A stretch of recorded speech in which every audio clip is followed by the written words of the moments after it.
Okay, folks, I know this is probably not the most joyous TGIF we have had. Let's face it, most people here are pretty upset and pretty sad because of the election. But there's another group, a small group, that we should also think about, who are very excited about the legalization of pot. I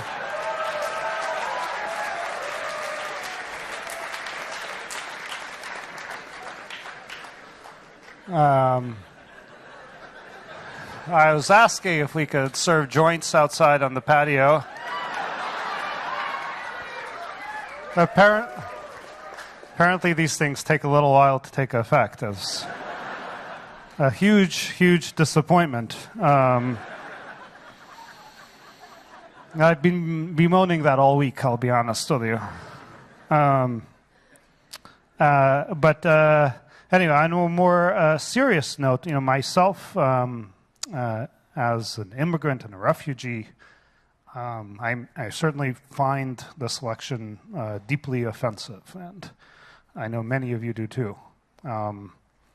And I think it's a very stressful time, and it conflicts with many of our values.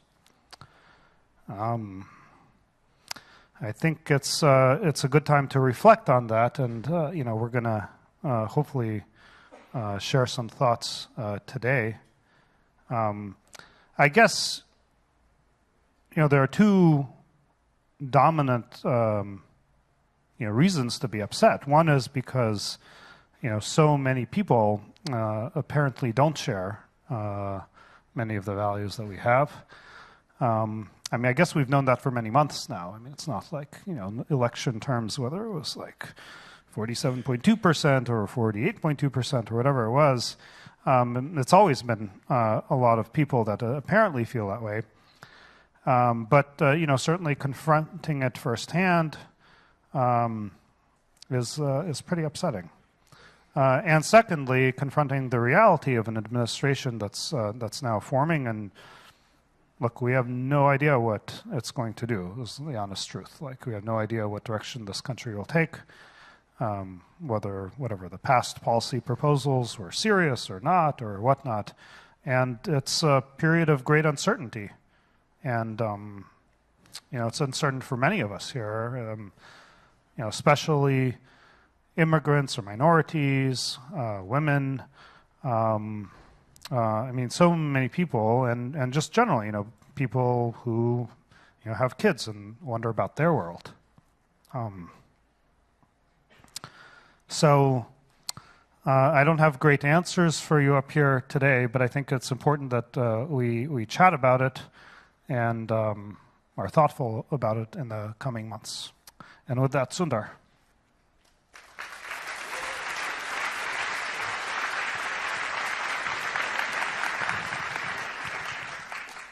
Thanks, Sergey. It's good to see all of you here. I'm glad we're getting together at a moment like this. It's been an extraordinarily stressful time, I'm sure, for many of you. The outcome, in a two-party system with a lot of polarization in the country, it's a deeply divided country, and you have a binary outcome, right? There is no easy way through this. And historically, all political processes are stressful and tough, particularly if the outcome is not what you hope for. On top of that, I think all of us would agree this election was particularly hard. There was a lot of rhetoric, and there were a lot of groups targeted. And so I think all of that makes it a very hard cycle, especially with our values. But I hope, a couple things I would say is, it's important to remember, we are in a democratic system, and, it's heartening to see actually a transition happen properly. And, I grew up in India, and there were a lot of things wrong, but it was a democratic country, and we've gone through many, many, many hairy moments like this, right? And it's a country of, it was a poor country of 1+ billion people going through a democratic process with many more divided opinions than what you're seeing here. And I've seen over time, have faith in it. It tends to work out. There are many, many scary moments when it looks like the wheels are coming off. But it tends to make through okay, and it seems to be better than any other system out there. So I think we should keep that in mind. I think it's a good moment of reflection, introspection, and listening to each other too. I think part of the reason the outcome ended up the way it is people don't feel heard across both sides. And I think it's important to reach out and talk to each other. There is a lot of fear within Google. I've gotten a lot of emails, to my note back. And I would tell most Googlers there are people who are very afraid. And Sergey pointed out the, many groups, women, blacks, people who are afraid based on religion, people who are afraid because they are not sure of their status, the LGBTQ community, and I can go on. There is a lot of fear, and so I think it's important to reach out, be aware of that fear. I would be sensitive and try and talk and have conversations to the extent possible. We are so deeply committed to our values. Sergey mentioned at the start, nothing will change. I think we'll stand up always for the values we believe in. And especially, I think, in a society, you stand up for people who are minorities. And that's what defines a society. And we'll continue to do that.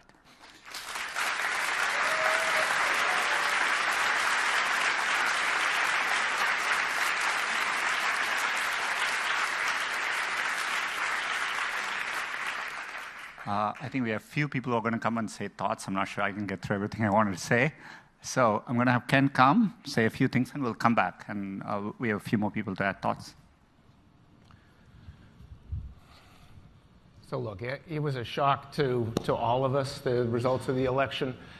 It was a fair and democratic process, and we honor that. But at the same time, it showed an incredible level of division among Americans. And that's something that gives us pause and focuses on how did we misunderstand that? What can we do to reach out to people whose perspective we have a hard time understanding? But it's not just a challenge for America. It's a challenge that goes well beyond America. The implications for the rest of the world are vast, and the echoes around the world are significant. This is not the first sign we've seen of this rising tide of nationalism, populism, and concern.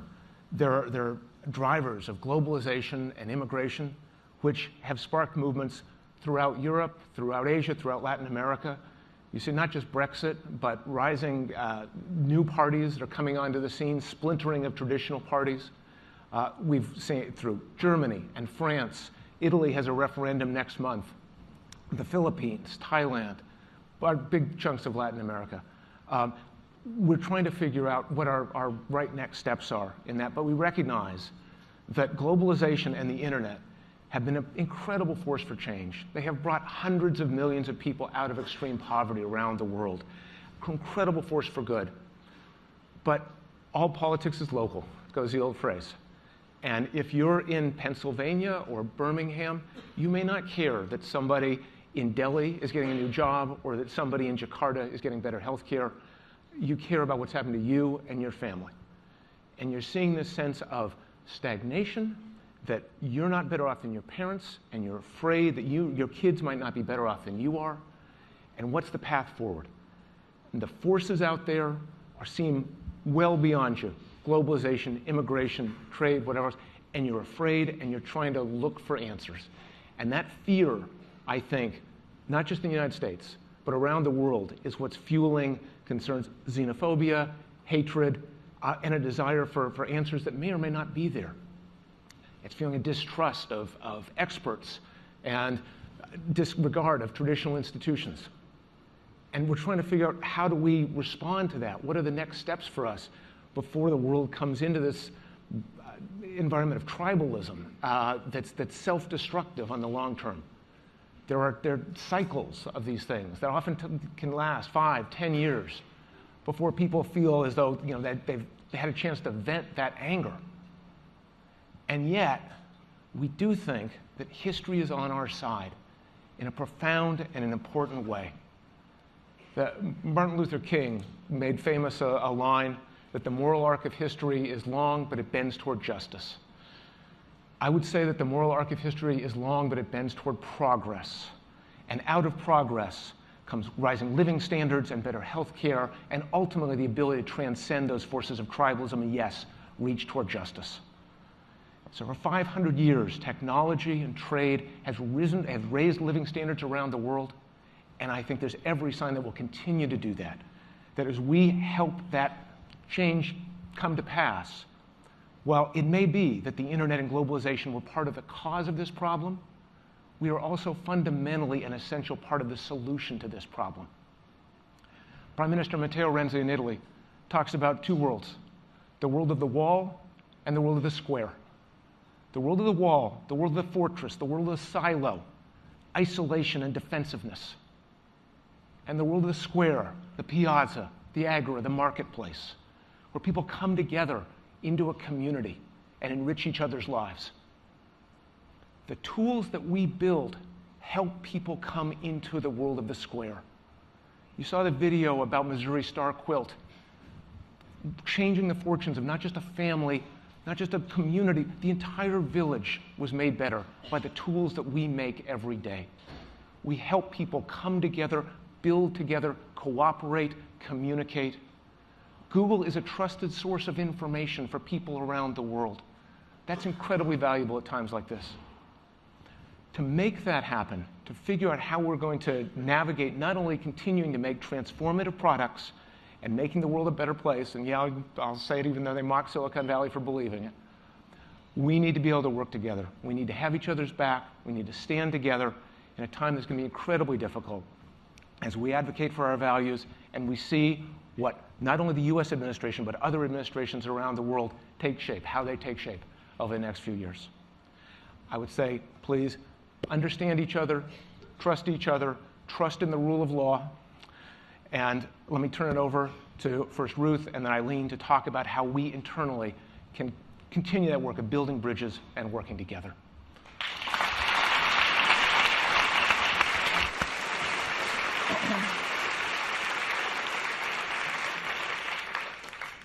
So for what it's worth, I've been a very long time Hillary supporter. But as Kent said, the most important thing is I very much respect the outcome of the democratic process, and who any one of us voted for is really not the point, because the values that are held dear at this company transcend politics, because we're going to constantly fight to preserve them. I want to take you back to 8:30 p.m. on Tuesday night. I was at home with friends and family watching the election returns. And as we started to see the direction of the voting, I reached out to someone close to me who was at the Javits Center where the big celebration was supposed to occur in New York City, somebody who'd been working on the campaign. And I just sent him a note and said, are you okay? It looks like it's going the wrong way. And I got back a very sad, short text that read, "People are leaving, staff is crying, we're going to lose." That was the first moment I really felt like we were going to lose. And it was this massive, kick in the gut that we were going to lose. And it was really painful.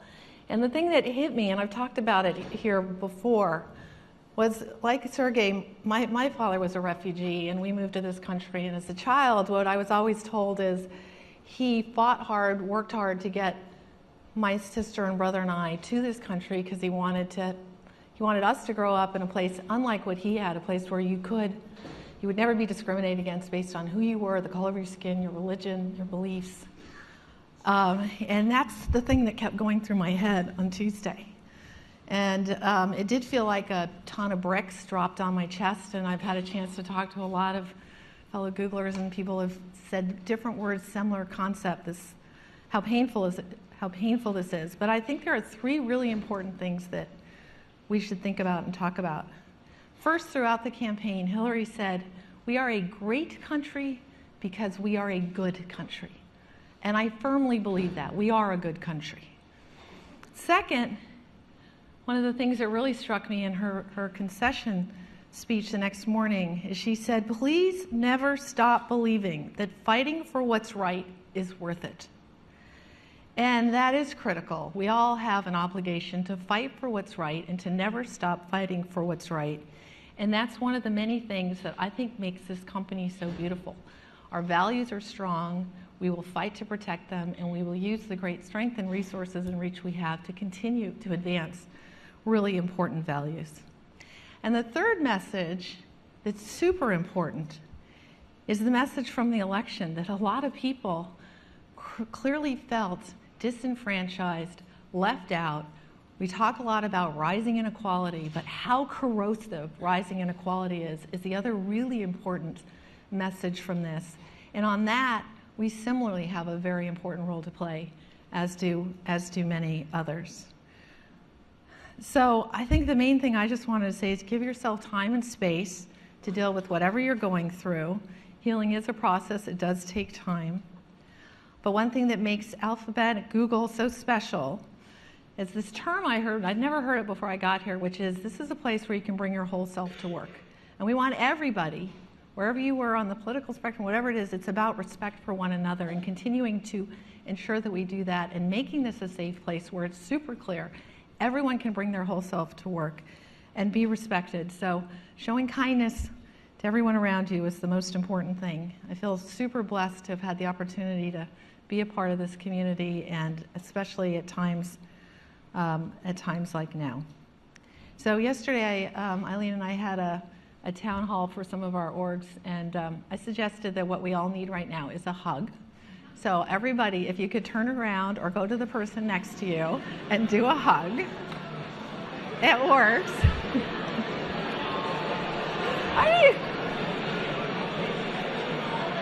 Woo! Yes!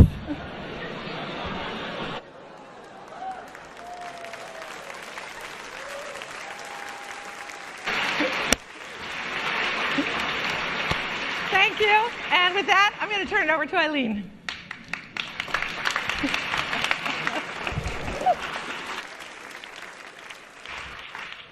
All righty. So thank you, Ruth. Thanks for the hugs. I'm Eileen. I lead people operations at Google. I've been participating in TGIFs for about 10 years from remote offices in New York and London. And I kind of always imagine my first time up here and people ought to be good news around Google Geist or something, but here we are. And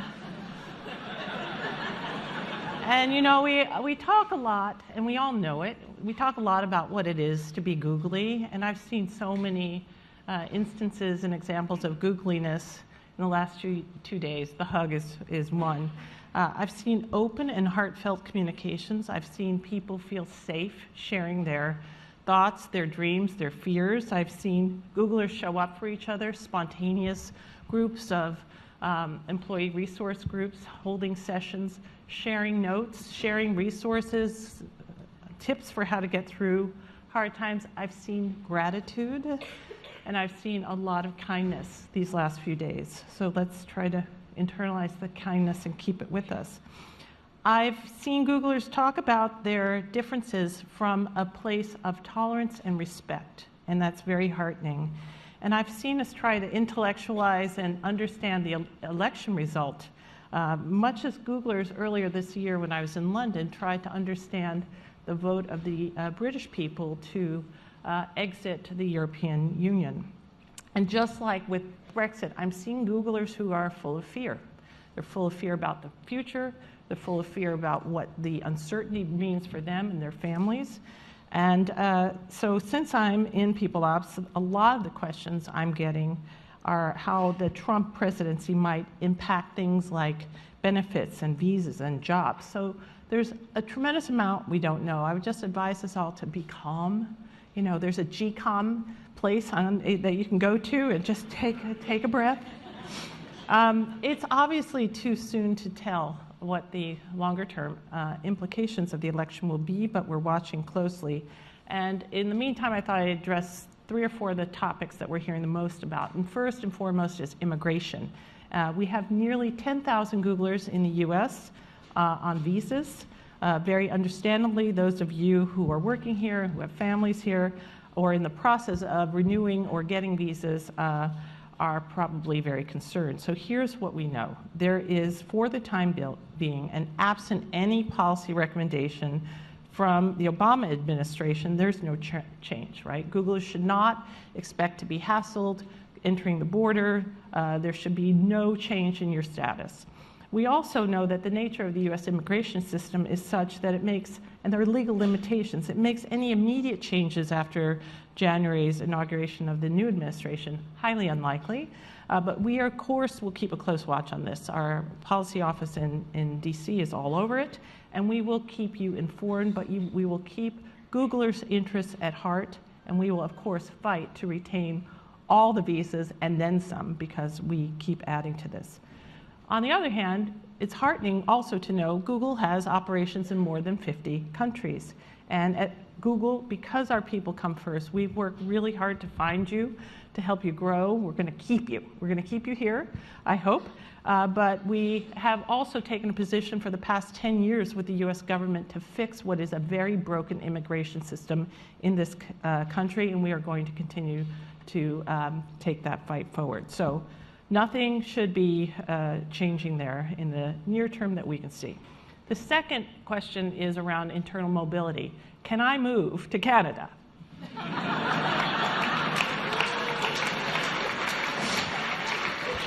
Now, one could guesstimate that at least 50% of Americans are interested in moving to Canada right now. And that might mean maybe at least 50% of Googlers might be interested in moving to Canada. Toronto and Waterloo can't handle us all, I'm afraid. But look, we move people at Google all the time. I just moved here to California 6-7 weeks ago. We moved 8,900 people in the last 12 months. We expect we'll be moving well more than 10,000 next year. So we care about your talent development and mobility independent of this election. So for those of you interested, pay attention. We do move people around. And we have the most amazing collection of talent in any corporation in our space. We are not going to lose talent for lack of comfort in staying in this country. So that's that. The next thing I've heard some concerns around are benefits, and what does this mean, especially from Googlers who are concerned about benefits for their same-sex partners. We are here behind you. We have led in this area. We will not in any way change our benefits. That is completely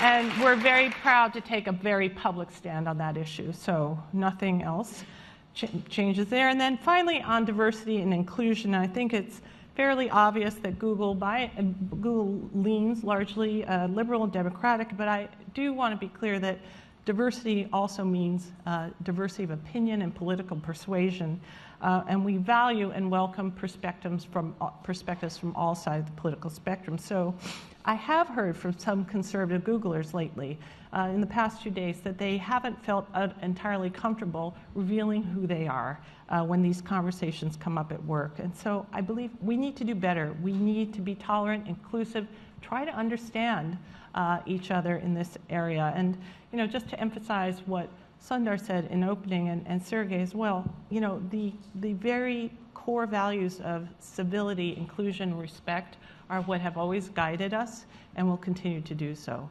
So I know you have a lot of questions. We're going to take them up here. We're also going to have some food and drinks on Charlie's patio for Googlers who are here in Mountain View.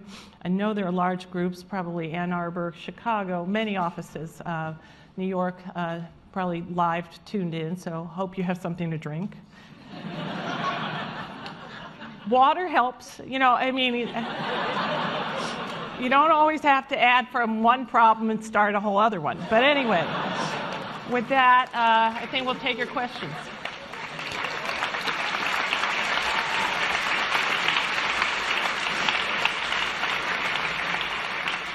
Okay, thank you very much. Let's see who's coming up. We got 3 chairs here.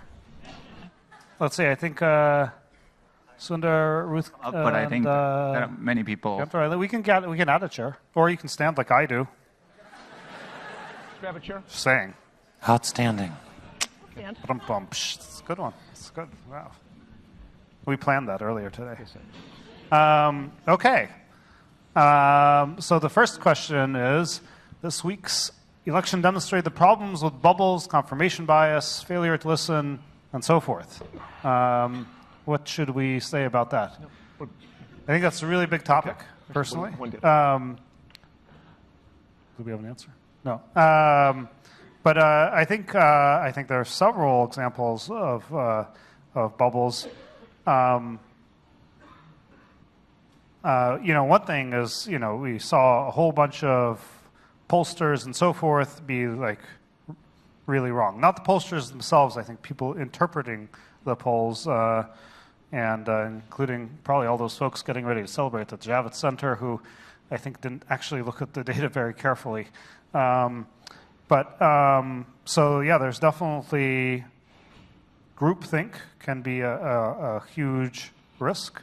There's also just this story of two countries, the divided nation and so forth. I personally happen to think that's a little bit of an exaggeration of an explanation when you actually look at all the data, but there are definitely different folks who are different walks of life and have different perspectives, and we definitely value seeing more points of view. There's also a huge issue with trolling, state-sponsored trolling, a lot of corporate motivated bias and so forth among media companies in multiple directions, mind you. So I think there's like a huge set of issues here all wrapped up in one question. I don't think we can cover it all in one go, but I think we should be more thoughtful about it. I think it's good. I think, it's Sergey said it, this is a deep issue. I think over time, as we are definitely in the role, it's our core mission to help users discover information. There are many, many places where we are ranking, we are algorithmically doing stuff. So over time, understanding some of the things that are happening and course correcting, I think it's good, but it's a very, very difficult problem to tackle. But I think it's a moment of reflection, as I said earlier, for a lot of us, and I think there's good feedback in the question. But let's do an audience question. Yes? Yeah, so a lot of Googlers are maxing out on their charitable giving contributions, contributing to organizations such as ACLU and Equal Justice Initiative following this election. Can we increase the gift match caps or designate certain civil justice liberties organizations as crisis response special donations that are matched without? It's a good suggestion. I don't know that maybe we'll have to chat about it a little bit. What's today's match? $612? I can't remember. It's $6,000. Okay. And we actually are. We have a framework as to how we are thinking about how to do charitable giving, and just more importantly, even as Google, the efforts we do, and typically we're going to spend a lot more in education. Economic opportunity, and that is important because I think one of the things in this election too is thinking through the effects, the dislocation people feel, and how we could be doing more. I think those are important things to think about too, and the third is around inclusion and all the stuff that goes with it. So these are the areas. I think your suggestion is a good one, and we'll definitely take a look. Thank you. Okay. What's up with this likely FCC chairman pick? Eisenach. So anybody who thinks they know the likely members of the Trump administration is taking premature advantage of Sergey's favorite California proposition.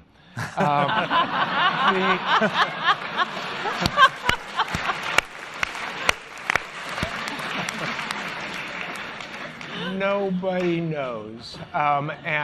Trent Kent, that's not till 2018. Yeah, exactly. Hence premature. Okay, so first off, we don't know. A lot of possibilities, a lot of names being floated. The Trump campaign did not have the same sort of detailed transition run-up that the Clinton campaign had. So we don't even know who's doing some of the transition work in some cases. If it were somebody like Jeffrey Eisenach, this is somebody who actually has been constructive on issues like surveillance reform, antitrust issues, and the like, and more challenging on other issues like net neutrality, for example. Can I add one thing here? our DC team is thoughtfully engaging with the transition team of the new administration. I think one thing we need Googlers to understand is you are going to see communication happen, and it's important to be supportive of those conversations too. I think people are actually afraid also to interact and do those conversations. And so, but it is important that we are thoughtful, because for us to be effective, we need to be able to participate in those transition conversations as well. Absolutely, and we're working on that now. But let me say two additional things. One, there's going to be a lot of ebb and flow over these issues as we go forward.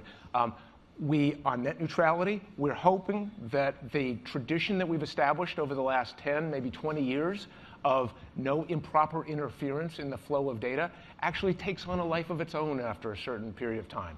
And the forces of public opinion and the like will make it harder and harder for carriers to improperly interfere in what people are able to see. But lastly, the notion of being able to go in and say, we're going to be dealing with people in different ways. We're going to have to deal with a new cast of characters. We're figuring out who those characters are and what their policies will be. So the approach will differ, the tactics will differ, but the principles stay the same. We're going to continue to be committed to a free and open internet. Doesn't change.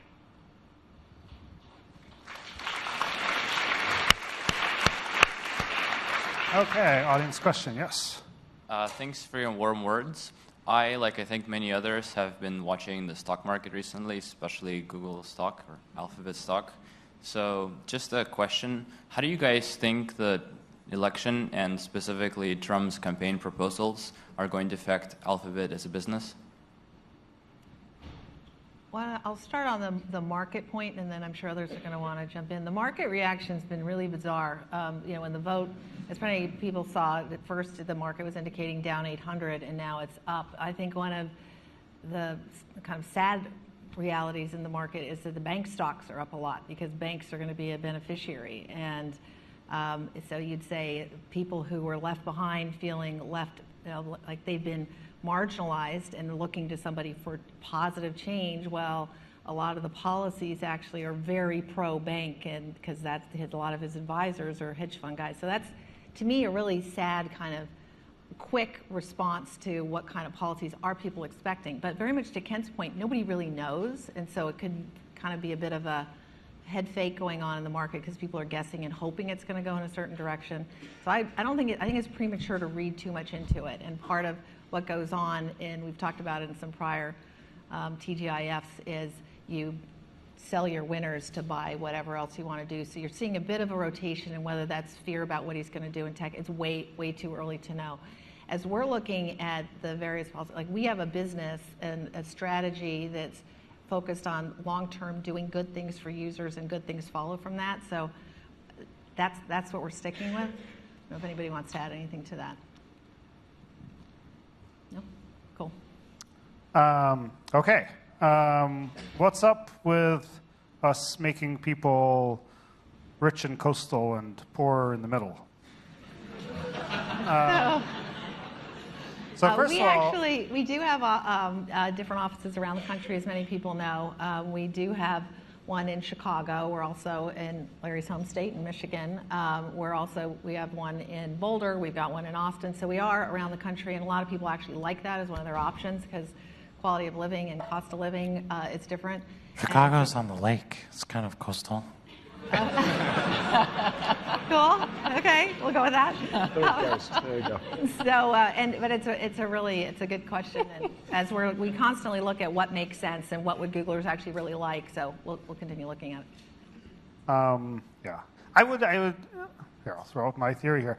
I think everybody's presuming that some of these folks left behind are, specifically the people who voted for Trump. I don't think the data quite supports that. I mean, I know there's the kind of geographic, roughly speaking, spread, but in fact, Hillary won the low-income vote. In fact, people under $100,000 supported Hillary, and over $100,000 supported Trump. I actually looked at the data, fairly carefully, and I think the biggest relationship was whether people had really routine jobs in an area, and that correlated highly with Trump's support versus having non-routine jobs. And there's actually a lot of historical precedent for boredom being a huge factor in vote. choice, and actually in building extremism. In fact, we've had a lot of work on Jigsaw on extremism that shows high correlation to simple boredom. Also, when people vote, and I know people who voted for Trump, and people who abstained, and people who voted for Johnson, and so forth. Like, voting is not a rational act. As all of you know, for those of you who are in California, it's like there's just no point in voting in the presidential election in particular because California can't possibly matter. But still go out and vote. Well, this is between us. But even in the so-called swing states, there are tens of thousands of votes apart. So there's no, the point of voting is different than you actually choosing the president. There are a lot of people. In fact, I've talked to the people who voted in various ways that I might not have agreed with, and if they had to actually choose the president, they would have made a different choice. And actually, with Brexit, that's also true. It's just a different emotional act, and it feels kind of good to just give DC a big kick when you vote. It feels good. I can kind of get that. So I don't know. I think there are a lot of reasons that people, might have voted the way they did. I don't think it's all attributable to, huge income disparity. Although I think income disparity is a negative trend. It's not a good thing. But I think people are being kind of quick to rush to judgment. It's a very good point. The first question was about bubbles and confirmation bias and stuff.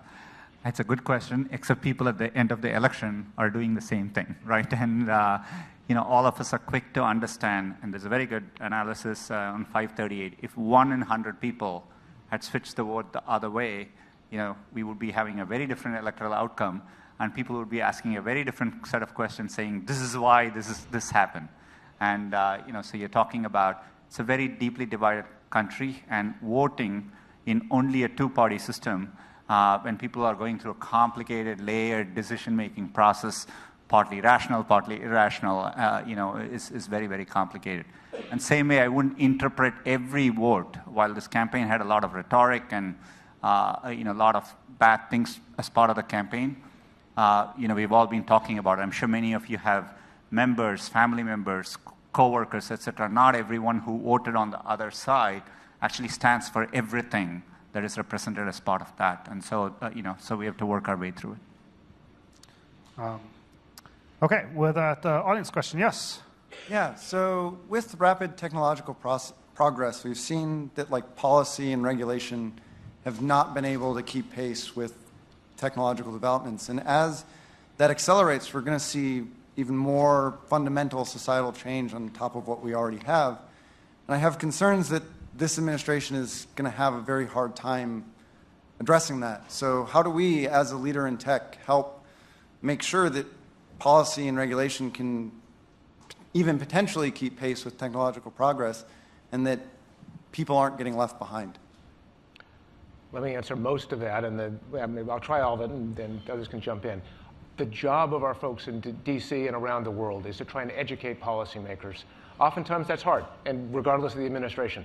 And many times the folks haven't grown up with the same technologies we're talking about, or we're talking about technologies that no one's seen before. And we're trying to explain how they work, how they benefit people, how they'll impact economies. That work continues.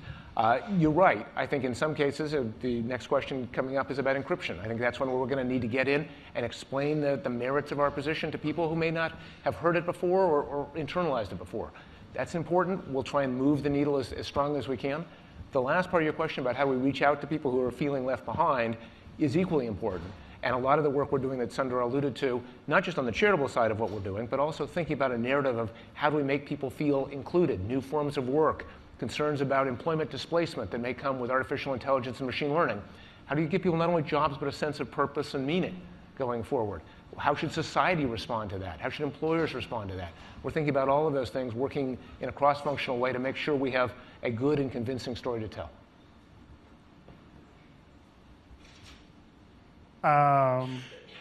Okay, yeah, that was that. Okay, wait, actually, was that the? Yes, I guess that was the audience question. Yeah.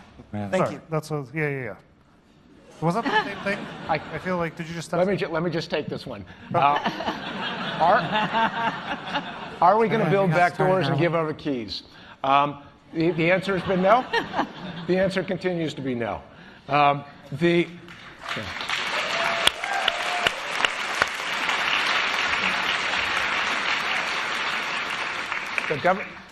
We have taken the position, alongside Apple and others, that the government, U.S. government, and governments around the world do not have the authority right now to compel us to do these things. We'll continue to take that position. We worry about the prospect of potential for regulation, both in the U.S. and around the world, in Europe and other countries that are looking at mandatory kinds of schemes that would do this. We're trying to, again, educate and make the case that this is not just a privacy versus security issue. This is security versus security. We've actually had remarkable traction with that. And remember, it's not just the president and not just Congress, but the courts and popular opinion that ultimately decide these questions. And we think we've got a great story to tell. All right. Audience question, yes? I don't know what's going to happen, but there's a chance it could be bad. It could be really bad. I think that we should hope for the best and prepare for the worst. Is that how you think about it? It's a good look. I mean, the question you're asking is on many, many people's minds. As I said, I've gotten many, many emails about this. And, the early indications, in the last 24, 48 hours, have been okay. And there are a lot of, there's a long history of how things have worked in the U.S. It's a very, very, well-functioning democracy, and there's a lot of institutions which drive the right outcome as well. Ken gave an example for the encryption question. So I think, we all are in the same position you are asking the question, which is we are trying to predict the future. But I think, I have faith in the democratic process. Is what I would say.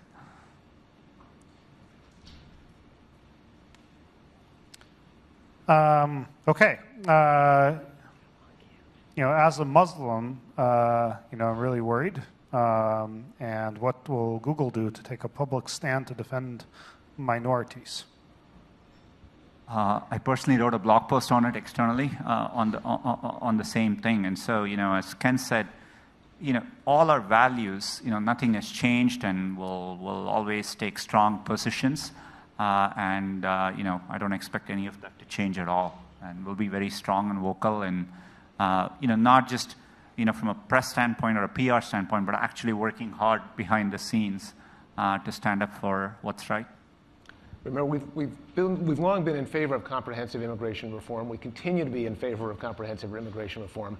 And it's important to recognize that while the Republicans and the Trump administration, they have a majority in the Senate, a majority in the House, they don't have a supermajority in the Senate. There's not they don't have the 60 votes necessary to override a filibuster.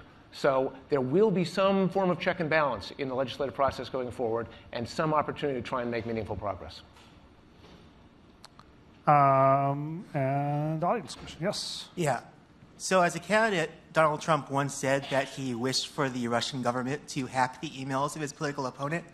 And I know, maybe he wasn't serious, and who knows what a Trump administration would actually do. It's probably best to wait and see before taking any drastic action. But in my opinion, one of the bravest things this company has ever done is our 2010 letter, A New Approach to China, where we took a very bold stance on the Chinese government hacking the emails of a group that they probably considered political opponents as well. So is there any potential line a Trump administration could cross where we would think about taking a similar approach towards the United States government?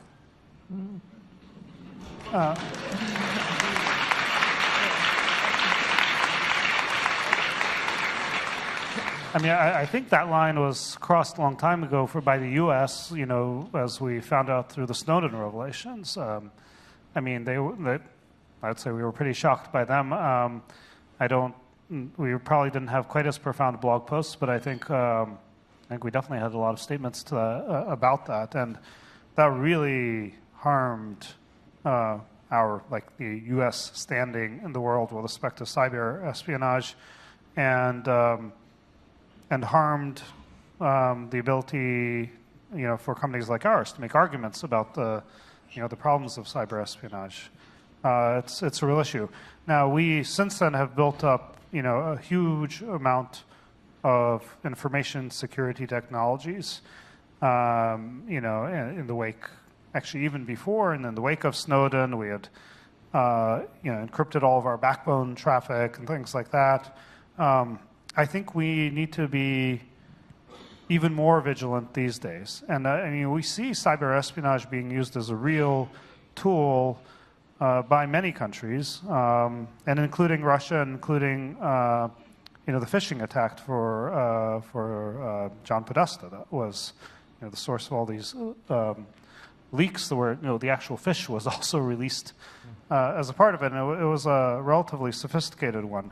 But it shows to me that we have much work left to do, and I think we both need to take a strong stand pro cybersecurity, pro privacy, against government surveillance, and we need to technologically defend against those things too, with ever more fervor. I mean, the size of our, the number of targets within our ecosystem is so high and so valuable, as you guys saw. I mean, certainly with such a razor-thin margin in the election, you can almost guarantee that that was an effect. And, it's a big deal. And I'd encourage all of you, particularly on the security team, but otherwise, more broadly, we do really need to invest in security,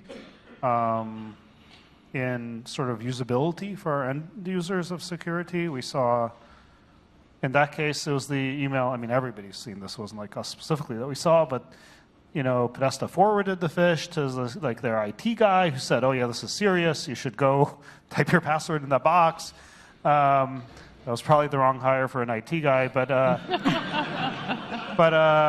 look, this is like presumably professionals who are even recommending this, and we need to be on top of this. We can't. I'm making fun of it as user error, but we can't just say like, "Oh, that's user error." Like, we need to get more serious about it, and we offer two-factor, but not obviously people who really should take it don't. So we need to try harder. To be fair, I think we do send, I do think we as Google actually send emails occasionally to people asking them to click on a link and log on too. So, I think that's probably a problem. And so it is. Sorry, it is a problem. It is. We need to deal with the behavior in these cases, and it's a challenging thing to deal with, but we need to get better at that. Okay, there's a tax question here. What happens if the corporate tax is reduced from 35 to 15? And what about, one-time repatriation rate of 10%? So our strategy is driven by what makes sense for users and core to our mission. Tax is an output, not an input. We would like to see comprehensive tax reform. That's something that we've been advocating for quite some time. We've said we'd like to pay more tax. We get criticism for taxes, but we're following all of the rules as they are, and you just can't send in a check. And so reputationally, the question is, why don't you do more? Well, our answer, and the answer of many people who have been thinking about this, is we need comprehensive tax reform. That being said, that 15% rate that he threw out is a lot lower than what any Democrats or Republicans have previously proposed. And I frankly think it's too low, because we need revenues so we can invest in this country and do things like infrastructure spend and education and healthcare, and the list goes on. So I'd say comprehensive tax reform is good. It would be nice if it got to be a sensible level so we can do things for the people who actually need us to invest in them. But it doesn't change strategy.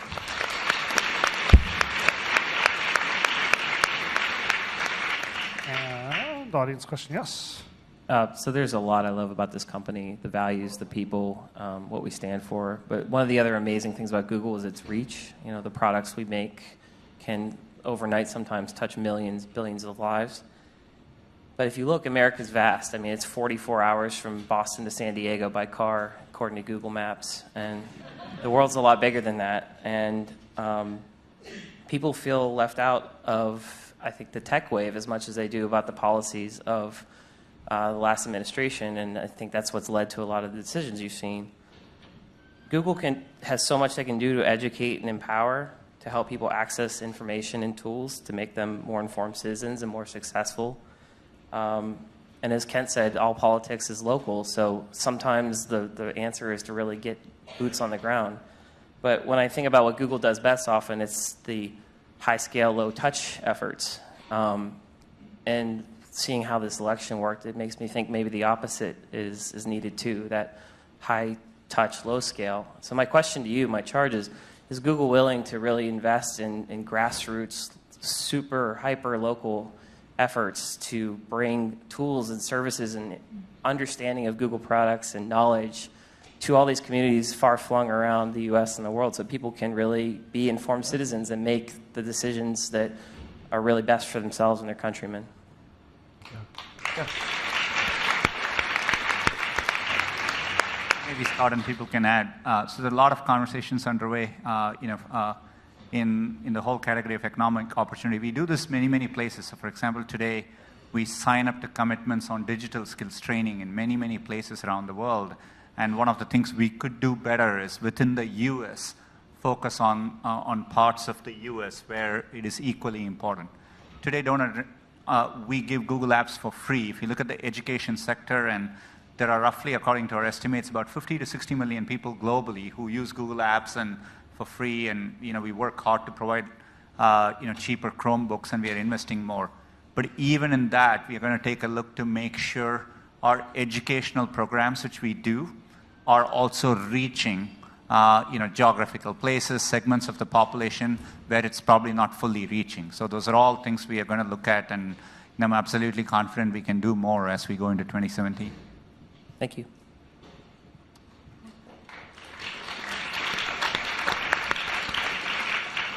Say too, I'm an Alphabet Wide. I've been working on fiber a bit, and we definitely have fiber builds going on in a wide variety of places, and those are definitely intensive things. So that's one way we're engaging with this. Okay. Okay. I think we talked about this extensively, but maybe we can talk a little bit more about H-1Bs.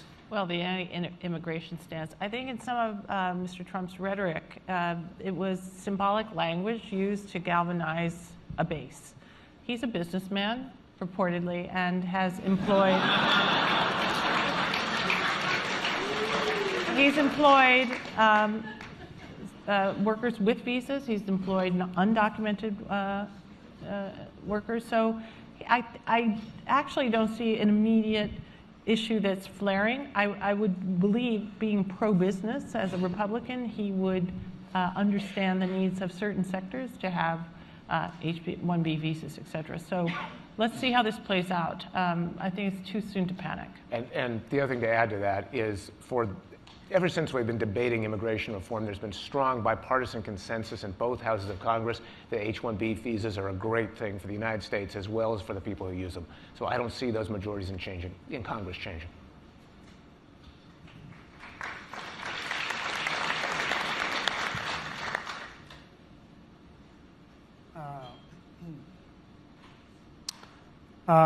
Okay, are we amplifying people's existing beliefs through our personalization algorithms?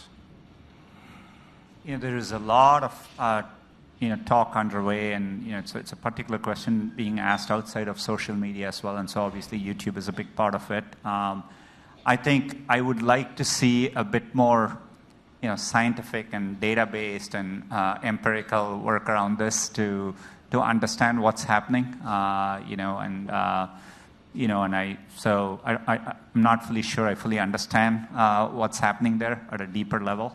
But I think it's something we should think a lot about our products. As I said, we core to our goal is getting information. A bigger question I'm also worried is, I think we are getting information and improving knowledge, but I don't think it's reaching certain people at all. So there seems to be a selection bias. People who are able to acquire the knowledge, I think they have more and more better tools and better ways to do it. But I think there are people who are completely being left out too. So these are all good questions to ask and work through as we head into next year. Audience question, yes.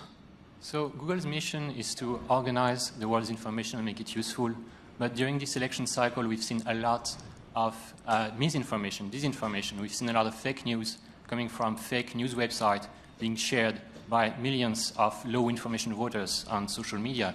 And ultimately, there's been many, many people who've been voting, who've been acting based on completely made-up information. So can Google do anything to try to filter this out, to try to do something against very organized, very intense campaigns of disinformation targeted at low information people?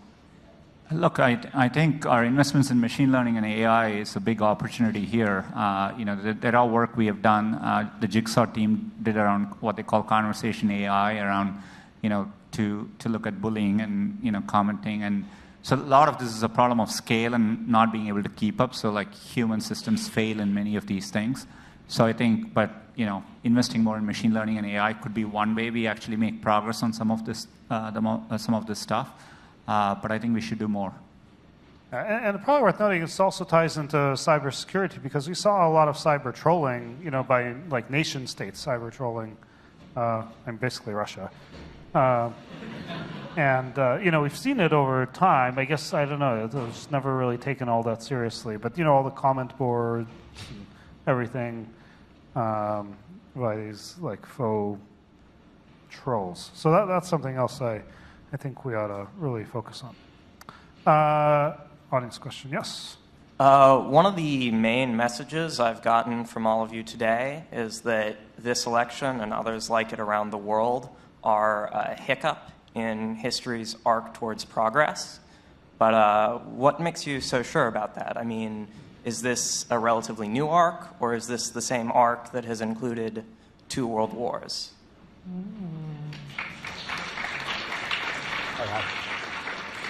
Since it's my metaphor, I'll take it up.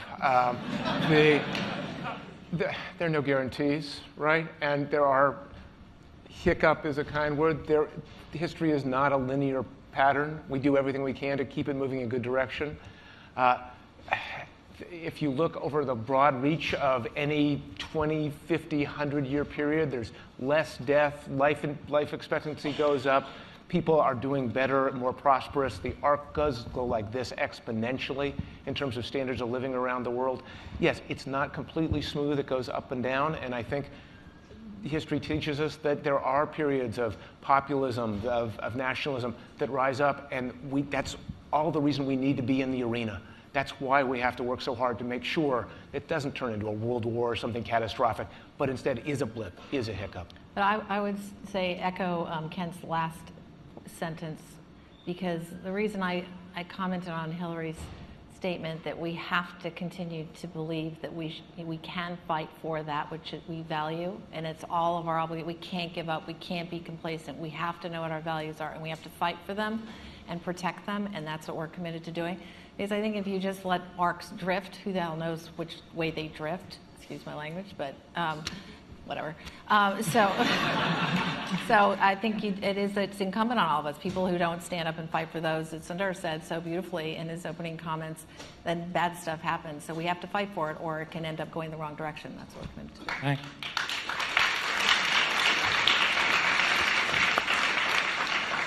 Yeah, and I think it's worth really worrying about. I think, and there's, data that suggests that boredom led to the rise of fascism and also to the communist revolution. I mean, there were many other factors too. It sort of sneaks up sometimes, really bad things. So I think it's worth being very vigilant and thinking about all these issues. What can we do to lead to maybe a better quality of governance, decision-making, and so forth? Yeah, I was just going to say, I've been looking at governance in general. So, as the election, results came out, people were like, 50% of people were unhappy.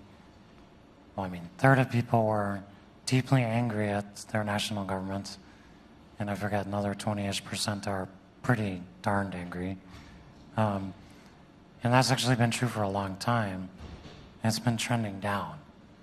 So I think, Wait, you mean more angry or less angry? More angry. More angry, okay. Yeah. Down as in more angry. Yeah, it's been getting worse. And I think, anyway, that's been something I've been very concerned about for a while. So I think you can also look at the election in context to that. It was reported that, that was news. But if you ask people that, a year ago, you get the same answer.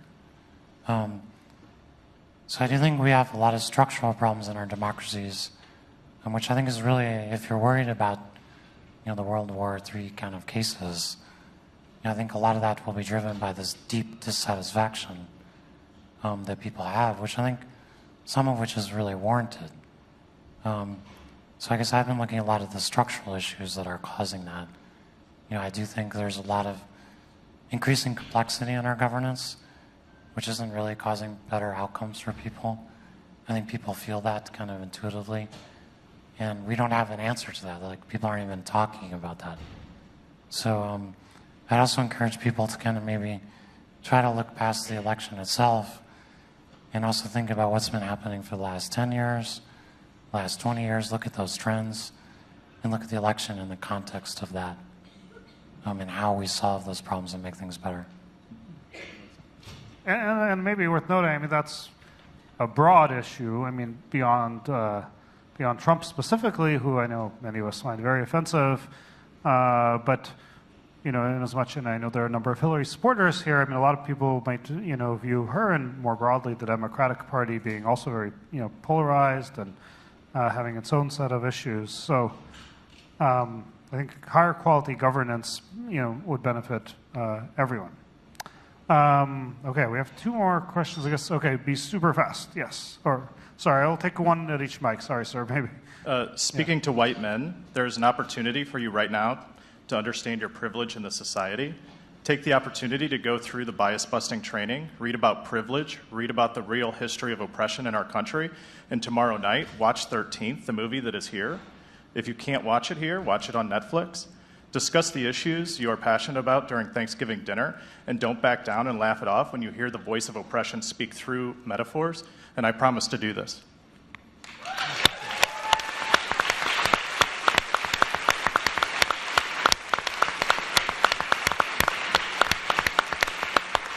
And last question, yes? Is there anything positive you see from this election result?